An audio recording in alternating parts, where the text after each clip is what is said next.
港珠澳大橋澳門跨境貨物轉運站自2023年啟用，轉眼間8月8日已營運滿3週年。啟用3年嚟，轉運站累計服務逾300家企業，遍及物流、批發零售、電商、會展及中小企業，累計服務逾8萬車次，處理預約超過4萬宗，貨物總重量近25萬噸，反映轉運站喺支援港澳跨境貨運、便利企業物流安排及完善澳門對外物流網絡方面，逐漸發揮實質作用。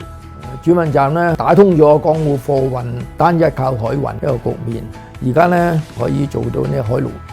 兩條通道，呢個效果非常之好，好有效嘅互補作用。天氣本身唔係理想嘅時間咧，個陸路咧完全可以替代得到原來嘅運輸模式，運輸量顯著咁樣提升。轉運站咧，2023年8月開始之後咧，4個月咁上下時間啫，得1000零宗嘅嗰個轉運服務。2024年咧，即係已經大幅提升到12000幾宗，即係7倍嘅量。到2025年咧，就17000幾宗，增幅係好緊要，已經比我哋預期係好咗好多添啦。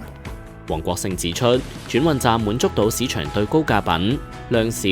急貨、補貨等急切運輸需求，應付咗日常電商、零售散貨業務特性，快速咁證明咗當初設立轉運站嘅必要性同達到嘅成效。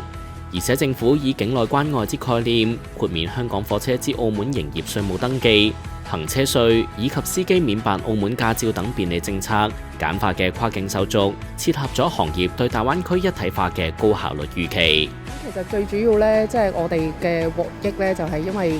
港珠澳大橋呢個轉運站嘅形成咗之後咧，所有時效性同埋穩定性咧都高咗。我哋公司嚟講已經係90%轉晒呢個港珠澳大橋嘅港澳之間嘅貨運㗎啦。例如好似而家嘅天氣啦，港珠澳大橋係可以 fulfill 到客戶嘅一個要求，因為某種天氣下，港澳之間海運係要延遲或者暫停嘅狀況嘅，幫助都幾大。多謝特區政府有呢個平台俾到澳門物流業界同埋一啲客戶呢個專業嘅操作平台啦。喺未來其實對於個期望係希望更加推廣喺國際層面上，希望喺呢個費用睇下可唔可以適當嘅時機作一個適當嘅調整咁樣咯。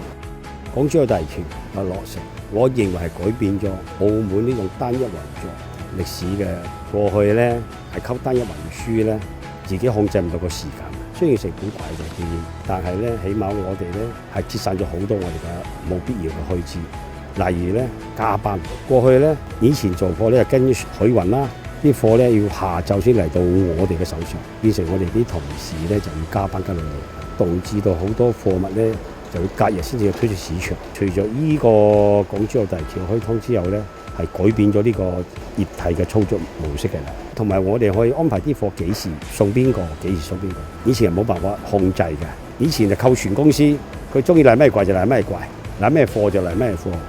依家就唔係啲貨控制我哋手上，我哋知道今日呢個客要求快啲嘅，咁我哋快啲啦，咁我排第一部車過嚟咯。所以呢個大大節省咗我哋嘅運作成本，同埋另一個咧就係一個時候性，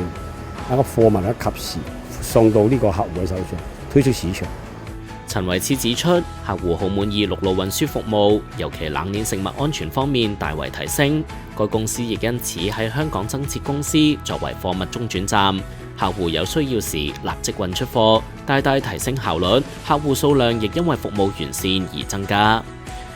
物流業界都認同轉運站係澳門拓展陸路貨運、完善對外物流嘅核心設施。轉運站嘅設立提升咗跨境供應鏈嘅彈性，實現咗港澳物流海陸雙軌並行嘅互補優勢，促進兩地貿易活動以及澳門與其他大灣區城市之間嘅物流聯通能力。